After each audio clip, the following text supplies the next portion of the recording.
Pancreas is an organ in the top part of the stomach. It helps with digesting food and makes hormones such as insulin. Recently, local medical experts say they're seeing an increase in pancreatic cancer. Part of that is just increased access to the modalities which help us to make the diagnosis, like CT scans or ultrasounds. Certainly, they are not a lot more widely available now than they were 15, 20 years ago.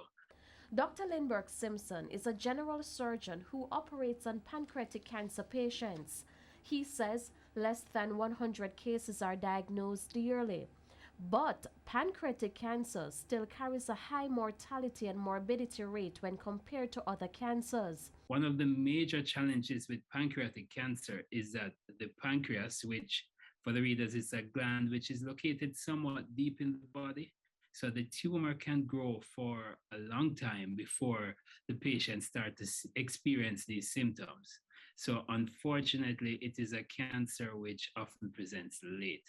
And even the signs and symptoms are often vague in the early stages. So, there may be some weakness, a little tiredness. Other symptoms include yellowing of the eyes, dark urine, and light colored stool. It's not really a disease of young people unless there is a genetic predisposition.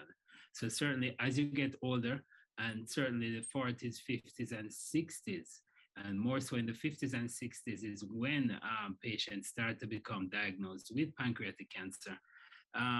Risk factors which put you more at risk. Certainly, smoking has one of the things which have consistently been linked with pancreatic cancer.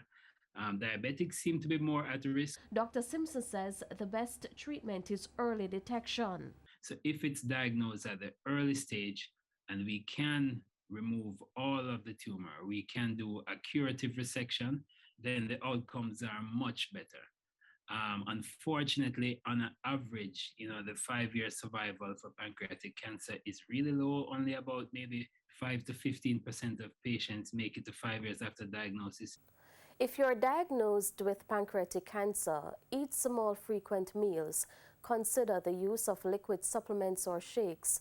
Eat foods that are easy to digest. Opt for essential whole grain foods.